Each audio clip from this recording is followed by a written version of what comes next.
It's time for the Volquest Mailbag Podcast, answering your questions from the General's quarters every week, right here on Volquest. Good Thursday, everybody, and welcome to the Volquest Mailbag Podcast. Eric Kane, Ben McKee, Brent Hubbs, and Rob Lewis on for today's chat. And special shout out, as always, to Smoky Mountain Organics, East Tennessee's most trusted health and wellness store, focusing on natural products and organic remedies. 3 locations right here in East Tennessee and 1 in Knoxville at 8018 Kingston Pike, across the street from the Trader Joe's. And you can always shop and buy online at SmokyMountainOrganics.com. As always, a reminder, subscribe to the Volquest YouTube page. When we post something, you will be notified. So that is the quickest way to get all the information, by subscribing and following us on YouTube at Volquest. All right, guys, got a full bank of questions, and we'll go ahead and dive right down into it. This one is from Judd865. Does Jimmy Holiday finally see more reps this year? Seems like he would be a good fit in this offense. Brent, I think that from what the coaches were saying about Jimmy Holiday in the spring practice session, he did take a step, and hopefully he can be a guy that can, be relied on to come in there and play some stats when needed. Yeah, and I mean, I don't know what everybody else thinks. I'm surprised Jimmy Holiday's back. That was a guy that didn't play a lot. You thought, when the world of the transfer portal, that maybe he might look elsewhere, look for opportunities elsewhere, but he didn't. He chose to come back and continue to go to work. I think his first impact on this team has a chance to be as a kick returner. I think he can be, instead of being the up back, I think there's a chance he may be the guy back there as the kick returner. And if you have success there, Ben, then I think that opens the door up for you. I think the other thing with Jimmy is, where is he in this offense? Is he an outside guy with those longer arms? Does he play inside? How does Tennessee, with Kelsey Pope and Alex Golis, elect to try to use Jimmy Holiday in this offense from a receiving standpoint? Yeah, I'm with you, Brent. I'm kind of surprised that he's just back in general. Wondered if maybe he would seek opportunities elsewhere, and obviously he decided to stay. And I don't think that's a bad decision when you look at Tennessee's depth chart. Outside of Cedric Tillman, there's a lot of question marks, and it would appear that there's an easy route for playing time if you can establish yourself. But can Jimmy Holiday establish himself? And the biggest question is exactly what you mentioned: is he an outside guy? He isn't necessarily the tallest guy in the world, or is he a slot guy? I think he kind of needs to find his home, his niche, and make the most of it. I do think he has a nice skill set, kind of like Walker Merrill. They both have nice skill sets, but can they find a niche in this offense and take it and run with it? Brent, I agree with what you said. I think immediately, because he's a guy that, they kicked it to him a few times last year trying to get away from Bayless, and he had some nice, decent little returns. Not many, of course, but I think that's special teams is the first place he can make an impact. But, we'll see. I mean, Brew McCoy is anything but a sure thing. Obviously, he's not got a whole lot of experience. Tennessee's breaking in two more wide receivers, and you would think that they want to play more wide receivers than they did, last season. We'll move on. Rob, do you keep in touch with any former coaches? Could be football, basketball, whatever, when their time, at Tennessee comes to an end and they leave. Do you keep that relationship with those guys? Yeah, I mean, a couple of my I know Hubbard is the same way. I mean, a couple of my really good friends are former assistant coaches here that are now elsewhere. I had dinner just a couple of weeks ago with one such guy. Talked on the phone last night for half an hour with one such guy. And I know Hubbs is like a spider. He's got more legs out there on the web than I do.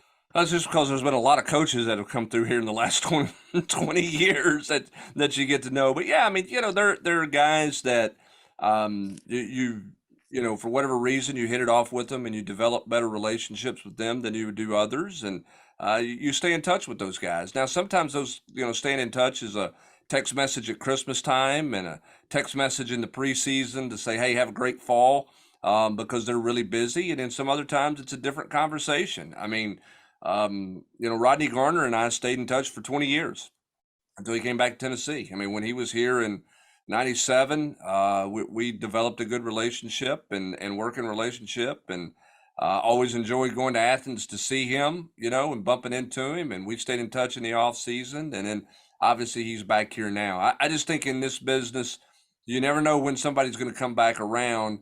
But when you have a genuine relationship with someone, you do your best to to try to stay in touch with those guys. Now they get really busy, but I mean, Cutcliffe, I've always stayed in touch with, and lots of other guys through the years that you stay in touch with. I think that's how the business works.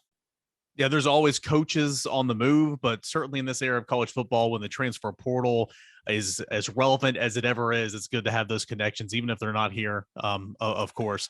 Well, here's the other thing, too. I mean, during a coach's search, Rob, nobody likes to talk more than coaches during coaching searches. So you don't want, I mean, you want to keep those relationships. I mean, you know, there's no reason to go, well, that guy's gone and he'll never be back and I'll never talk to him again. Now there's a couple guys that I didn't have great relationships with when they were here, and I haven't talked to them, but you want to keep as many of those things available and possible, because nobody talks more in the winds of change than coaches do. That's for sure.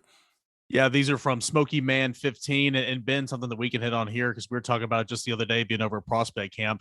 I mean, early return on summer enrollees, and Brent, please add to it, but you're just from being out there at these camps and seeing some of these players. We were looking at Dylan Sampson the other day. He's back on. We saw Caleb Perry. He looks like a good looking guy. I mentioned this a couple of podcasts ago. Messiah Reddick is huge now. He'll need to obviously get in that strength and conditioning program and put on the right type of weight and all that type of stuff. But, outside of seeing them with my own eyes, I haven't heard much in terms of how the workouts have been gone. Ben, what would you say of the guys that you've seen so far? Yeah, some of the same things that you just mentioned. I'd never seen Caleb Perry in person, and he's going to have to add some good SEC weight to him, especially if he's going to play on the edge. I'm interested to see how they use him on defense, but just coming in as a kid out of high school, I mean, he looks really good.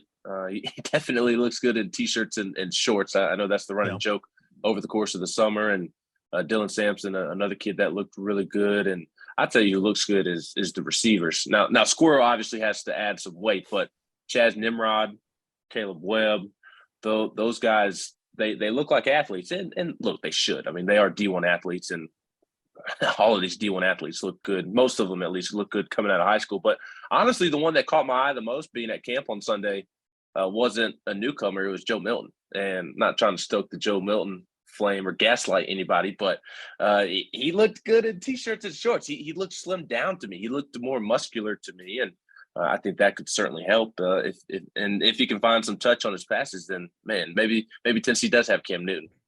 For me, I think a guy that you're hearing a little bit of buzz about right now that everybody wants to see in pads is those two defensive ends, and Pierce and Joseph, just because of their explosiveness and kind of the quickness that they've shown. It's got to translate into pads. I've been around way too long to hear way too many summer stories of guys looking great, and you put a big caveat on that and say, wait a minute, nobody's ever had a bad summer, and I do think this team continues to start to move more and more in the direction of looking the way you want them to look in terms of an SEC team. But we'll see how it all translates when it gets into pads. But I don't hear anybody going, man, that newcomer's light years away, or he's going to have a really hard time ever having a chance to get on the field here. I'm not getting a lot of that vibe right now, but we'll see what they look like when pads go on. Yeah, and I'll say it again, and kind of going on what Ben said. Not a newcomer, but I've seen Jalen Rod a few times this summer, and he looks good. He looks really good. So we'll see if that can translate. Brent Hubs will stay with you from UT Sportsman 16. If the Vols beat Pitt by double digits, will Brent_Hubs predict the Vols victory over Florida? No. That quick? No, I mean, my stance is not changing on that one, Rob Lewis. When did you do it last? You did it one time, right? And they burned you? Yep, and I said not going to happen again. I can't remember what year it was. I remember it's been a it while. happened. It's not Florida, but I picked. I think Ben did as well. I picked Pitt to beat Tennessee last year and just got hammered on the board because that's what happens. But I'm not picking them to beat Florida until they beat Florida. I think that's fair. 81 Vols asked, does this coaching staff truly grasp the importance of riding the ship against the big three? Rob, do they understand the history that we have, Tennessee with Florida, Georgia, and Alabama? I mean, even if there was no history, this coaching staff understands the importance. I mean, you can't go to Atlanta unless you win those games, or at least two of them. And yeah, I mean, Josh Heupel gets history. I mean, Josh Heupel played in Oklahoma. I mean, that's a place that's I mean, easily got as much tradition as Tennessee. Bud Wilkinson, Barry Switzer, 47-game win streak. How many Heisman trophies in national championships? I mean, Josh Heupel gets college football, and I mean, Hubbard, don't you agree? I mean, he gets tradition, he gets rivalries. I don't have any doubt that he knows how important those games are. Both for legacy and rivalry purposes, and also for the tangible deal of you ain't driving down I-75 to play for a trophy unless you would win a couple of those. Yeah, you don't think he's been at some event or been in town where he's run into somebody and their question is going to be, Coach, when are you going to beat Florida, Georgia, or Alabama? Yeah, I mean, everybody understands the importance of who you're chasing. And again, Rob's right. Regardless of the history of the rivalries, it's who you're chasing. You're trying to, you want to get to the top. That's who you got to beat. You got to try to, figure that out and figure out a way to beat them. So yes, there's no doubt this staff completely gets the importance of trying to win those three games, or at this point for Tennessee, be competitive in all three of those games. Because let's face it, they haven't been that over the course of the last decade or so. Yeah, finish those games. Again, you look good in the first quarter against Georgia, played well, up until about the fourth quarter against Alabama. Finish those games, I think, would be huge for Tennessee. Or don't beat Georgia and Florida in the same year and then turn around and lose to South Carolina and Vanderbilt like the 2016 team tried to do and did do. Only Butch could do that, though. I don't think that's cost you a chance at the Sugar Bowl, no doubt. Cost you a trip to Atlanta. Yes. I mean, should have been at the SEC. We'd be having a total different conversation about, Tennessee trying to get to Atlanta would feel totally different compared to now you're talking about, some of these kids weren't born the last time Tennessee was in Atlanta. Mm-hmm. Ben McKee. I'm not sure Ben was born the last time Tennessee was in Atlanta. Ben, we'll stay with you. Joey Mack, 85-81. What do you think Florida's record's going to be when they come into Neyland Stadium? Quarterback Anthony Richardson scares me in that matchup. He looks very dangerous. And as I put you on the spot, I'll tell you what the schedule is before they get to Neyland. They're playing Utah, playing against Kentucky, playing against South Florida. All those games are at home, and then they come to Neyland Stadium. Ooh, you are putting me on the spot. I think Kentucky is going to be better than Florida, and that game's in Gainesville this year, right? It's in Gainesville. Yeah, I still think Kentucky. I'm picking based off of who I think is going to be better, not home or away. I think the Utah game will determine whether they're 1-2 or 2-1. And naturally, what first comes to my mind is that Florida loses to Utah and Kentucky. I think both of those two programs are in a better spot right now, more established programs than obviously Billy Napier in year one and a mass exodus of talent, both on the offense and defensive side of the ball. And Anthony Richardson certainly has the tools to be a really, really good quarterback, but still needs to prove to do so consistently. So I'm going to go bold. I may look very foolish here in a couple of months, but I'm going to say they're 1-2 coming to Neyland Stadium at the end of September. Rob, if you're Billy Napier, aren't you asking your administration whose bright idea was it to schedule Utah? And then don't they go to Utah next year? I mean, like what's the benefit of that for Florida? Was that something that was like an Urban Meyer payback that was on the books from 15 years ago? I mean maybe, but at some point couldn't you have gotten out of that one? I would have to think so. That is a no win for Florida. Even if you win the game, you don't get a credit for that. And the win, road really. trip next year it's a nightmare to go out there. And that'll be like the biggest home game in the history of Utah football when Florida goes out there and plays. Oh, that's a disaster. Yeah, that had to be Jeremy Foley. I mean, it's had to have been on the books for forever. Yeah, I'm with you, Hubbard. I can't believe they didn't BYU that one. Yeah, and Florida's non-conference schedule that they've got in the works for the next 8 to 10 years does not look like a good non-conference schedule for a program that might add an extra conference game, because they have got some heavy hitters on their list in non-conference games over the course of the next 6 to 10 years or so. It's really crazy, some of the teams that they've scheduled. And again, the Utah one is a head scratcher to me. Eric. And then if Florida State ever gets good again, look out. Yeah, no doubt. That is tough. And I'm kind of with Ben. I want to lean 1-2. But I just know in Florida, I bet Kentucky's not been in that game. Come on. Kentucky's won twice down there here recently. Kentucky's a good team. I feel very confident in saying that Kentucky will beat Tennessee. I bet you lunch on it, Rob Lewis. Kentucky will beat Tennessee. Beats Florida. I'm sorry, I misspoke. Kentucky beats Florida. Remind me of that one so I can cash in on. I will, and I'm making you buy me Bologna and hot mustard. I'm buying everything at Dead End. The Mac Attack, the Bernie Mac, a sausage and cheese plate. You're buying me everything. We'll put it on the big board. Smokey 4319. Brent, what's the plan for running back recruiting if Tennessee does not land Cobb? I mean, I think that's one of those things to where it makes Selden, of course, all the more important because he could play that, but also I think there's just names that you won't see pop up until late in the cycle, like there is every single cycle. That might be a position to where you'll continue to evaluate as the summer and the fall goes on. Yeah, and you got to see, I mean, you'll have a better feel in August of where that room is. You know, you talked about Jalen Wright looking good. Where is he at? What do we see out of Justin Williams-Thomas? What does that running back room look like in terms of need? And again, Cam Selden can play both, wide receiver and running back. And I think a lot of running back at the college level, to be frank with you. So I think that's where it starts at. I think Cobb's going to go to Auburn, is what it feels like, just because he's going to make a quick decision. Rob, I'm not sure if you were standing there with me on Sunday when he talked, and he was talking about he was going to take a bunch of time during the dead period here and sort of sort through it. And now all of a sudden he's going to make a decision this first week of July, which tells me he's, made up his mind. And I think Auburn's kind of been the front runner for him for a while. So I think that's where he ends up. There'll be a name or two pop up at the running back position. We just don't know right now. Yeah, I mean, where was Justin Williams, this time last year? I mean, was he? I don't recall. Maybe Ben or Eric may remember. West Virginia. He wasn't committed to West Virginia yet. I may be wrong on that one, but of course he was a West Virginia commit.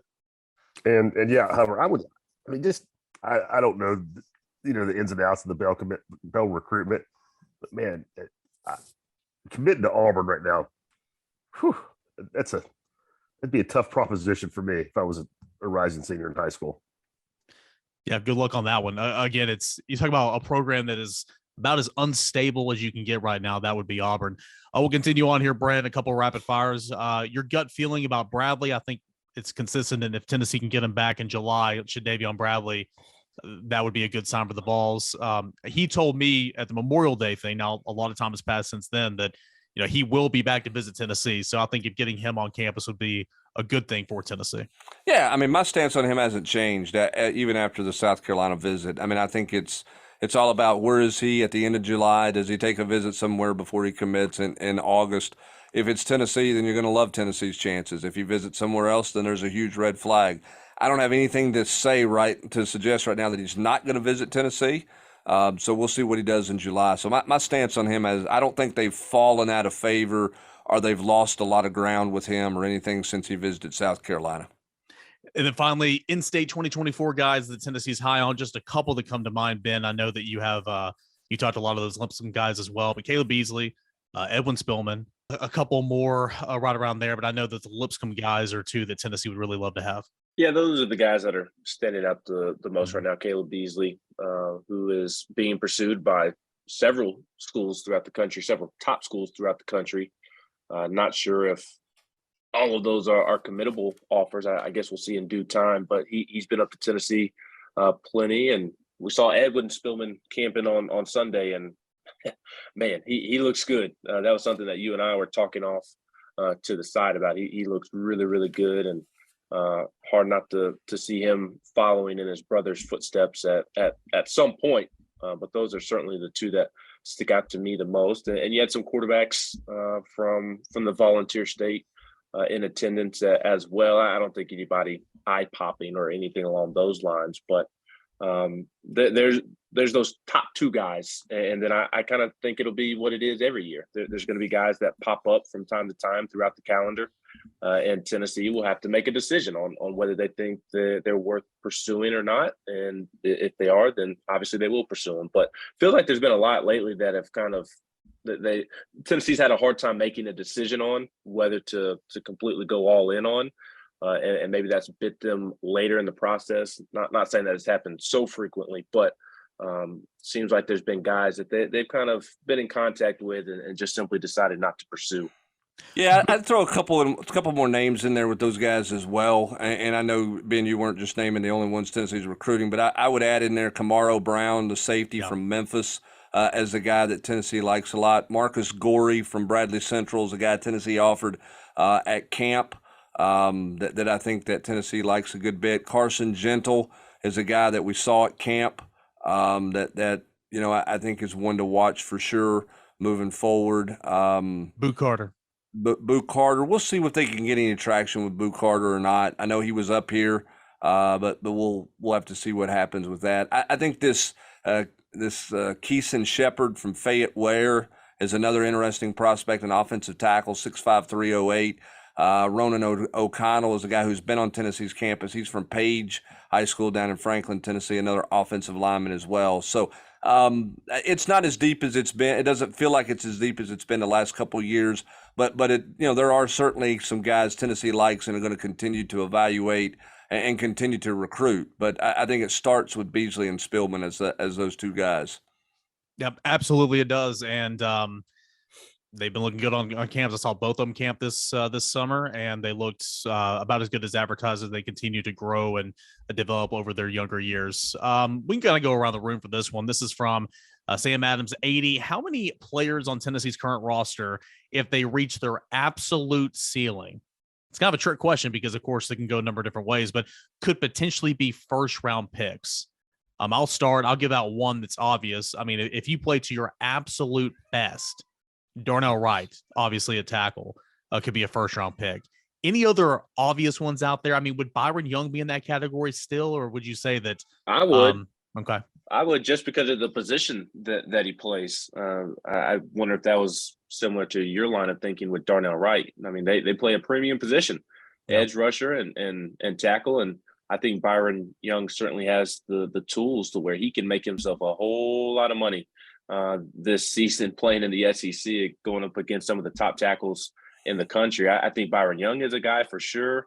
And how could you not also throw Cedric Tillman and Hendon Hooker in that conversation just because of the positions they play as well? I don't think that they're going to go out and end up being first-round picks, but if Hendon Hooker ends up having a Kenny Pickett type of season, why couldn't he be a first-round pick? I don't think anybody had Kenny Pickett being a first-round pick at the beginning of last season. I think Hendon Hooker could potentially, not necessarily predicting it, but could be this year's Kenny Pickett. And if he has a big year and Tennessee can pull off some upsets, that he finds himself in categories for major awards. And then he's looked at as a first-round pick. And Cedric Tillman, receiver position is a little bit harder to be a first-round pick because there are so many really good receivers coming out year in and year out. But why couldn't he be? Again, I don't think so, but I think you have to throw those two into the mix as well. I'd pump the brakes on about everything Ben just said. Rude. I think I'm just kidding, Ben. Kind of, man. I don't know. Why couldn't Hendon Hooker be a first-round pick? Well, I just think age. I know you threw the Kenny Pickett thing out there. That's legit. That's a legit comparison. But I just think age. I mean, I think if he was close to being a first-round pick with the numbers he put up last year, somebody would have gotten that word to him. After he threw 3 interceptions and for 3,000 yards and 30-something touchdowns.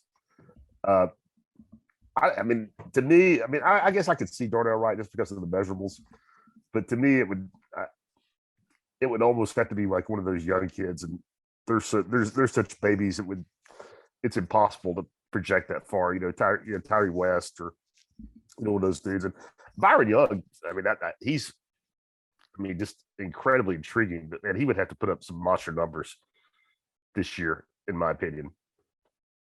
Anybody else you'd add, Brent? No, I mean, I think that I think Darnell Wright's probably going to be, if he has a great year, would be the most talented guy, would be one of the more talented guys, and again, a position of need. I think the quarterback thing is interesting. That Bryce Young's ahead of him. C.J. Stroud's going to be ahead of him, right? In terms of draft eligible guys, in terms of Hendon Hooker. Tanner McKee at Stanford, I don't know. I've not seen enough of him to play. Will Levis at Kentucky is listed as the 4th best quarterback according to PFF. I'm not sure I'm buying that stock right now. Anthony Richardson as a redshirt sophomore at number 5. Would you take Anthony Richardson over Hendon Hooker right now? No. Right, You like right now, the answer is no. But the ceiling, and again, people on the board were getting mad at me the other day, but I mean, the ceiling for Richardson's much higher than Hooker. Am I wrong? I agree. Here? I completely agree with you. Now, I would rather have my quarterback be Hendon Hooker because Hendon Hooker I trust more from a character standpoint than I do Anthony Richardson. That's what would hold me back on Anthony Richardson when comparing him to Hendon Hooker. But I completely agree with what Eric just said about the skill set of Anthony Richardson. That ceiling is higher than Hendon Hooker's. Yeah, and he's also 3 years younger, isn't he? Yeah. To me, when I look at the quarterbacks in the draft, because I don't know where the kid at Boston College is going to be, Spencer Rattler, some of those guys. I think there's 2 clear-cut guys at the quarterback position in this draft, and that would be C.J. Stroud. And that would be our man Bryce Young from Alabama. After that, I don't know. I'm not saying Hendon Hooker ever becomes the 3rd quarterback in the draft class. I don't see that. But I do think it's a little more jumbled after the clear, top 2 guys. Now, this may be a draft where there's 2 guys taken in the first round. Who knows? But, if you ever get into one of those deals where there's a run on quarterbacks, after that 2nd quarterback, who is the next guy on the list? If you had an unbelievable year, I guess you'd never say never, but I think Darnell Wright's the more obvious possibility. And then if Byron Young just had an unbelievable season, people would fall in love with that because everybody's looking for a pass rusher. But he would have to go to a total different level in terms of his ability to get to the quarterback this year. Yep, I would agree with that. Couple of recruiting ones here. Latest on Cam Selden, Brent Hubbs. I would imagine Tennessee's still sitting in about as good a spot as it was, I would venture to say, last weekend when he left campus. Would you? Yeah, I think they got through the Penn State thing fine. I think it's Tennessee, Penn State. I do think he'll make a decision in the month of July, and so we'll see. Where's Penn State going to play him? I know there's that talk on the board about him being a defensive guy or something like that. I think he wants to play offense. I think Tennessee has marketed him as a guy who can do it all in their offense and can get a bunch of different touches a bunch of different ways. And I think that's something that's really intriguing to Cam Selden.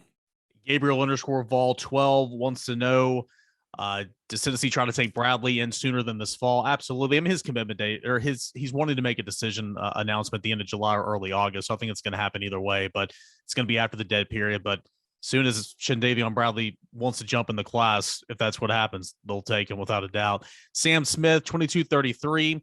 This is a fun one. Ben, with SEC Media Days a couple of weeks away, what guys are you taking to Atlanta? Brent, is it still just 2 or are they going back to 3?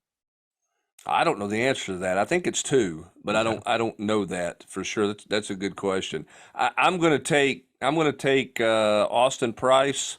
And he will have a hold of every grip and handle that he can on the White Rocket because I scare him driving through Interstate 75. But if I were Tennessee, I would take Hendon Hooker, and I would take Cedric Tillman. That'd be my 2 guys because I think those are the 2 faces. And I think the question everybody's going to get asked down there is going to be about offense.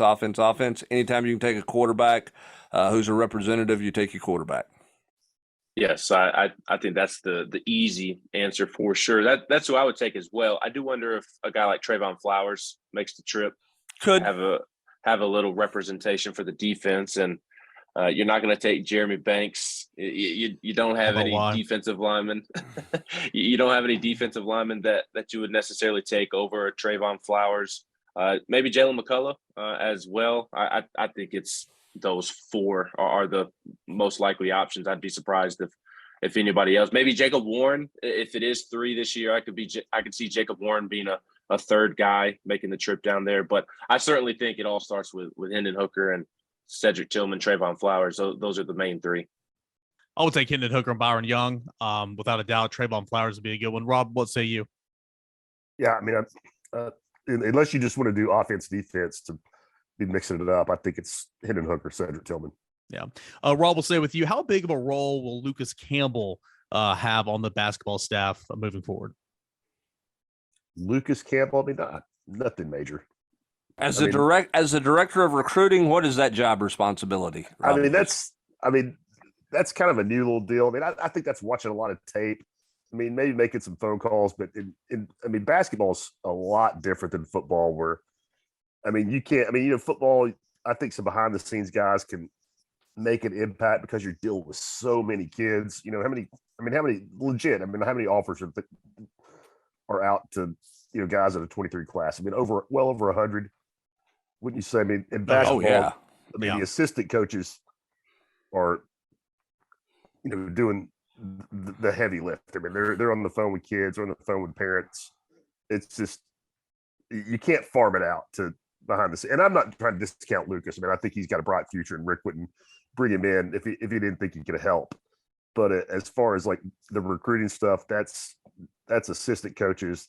And then, when it gets pretty far down the line where things are serious, it's the head coach. So again, it's a great way for Lucas to get started in a profession, but not as far as an impact. It's nothing that we're going to see, in my opinion. I mean, it's behind the scenes stuff, maybe watching film on some young kids, but with the small number of prospects you're going with in basketball, those behind the scenes support staff positions are not nearly as big of a deal as they are in football, in my opinion. We'll get to two more here. One on baseball, Ben. How would you use? We only got about 5 minutes left. How would you use Ben Joyce in professional baseball? Would you use him as a starter or as a back end guy? I would be open to anything. And funny enough, I talked to Ben Joyce earlier this week, and he told me that when he went out to San Diego for the MLB draft combine, that several teams actually talked to him about being a starting pitcher, and or at least they're leaving that door open. So, and that's the approach that I would take. I think he is capable of being a starting pitcher. He is such a freak in terms of what he does in the weight room and how he has conditioned his body, where despite throwing as hard as he does, he could handle being a starting pitcher. So I think you leave the door open to anything. And I think there's going to be a reason you see him taken from rounds 2 to rounds 5. He's going to go much higher than people think. And I think that's because he can be a versatile pitcher for anybody. You can use him as a starter. You can use him in close games. You could use him in key spots. You could use him 2 to 3 innings if you need a couple of innings of somebody eating innings. I think Ben Joyce is going to be a prized prospect in this draft for sure. And not just because he throws 105 miles an hour. Last question goes to Matt Brad 1. Brent Hubbs, this one looks like it's for you. Did Nico's little brother transfer to Long Beach Paulie along with Nico, or did he stay at Long Beach High, if you know the answer to that? And what kind of prospect does Madden look to be? Hey, we saw him the other day, Ben. That dude looks like an athlete. He's shot up. He's tall as well.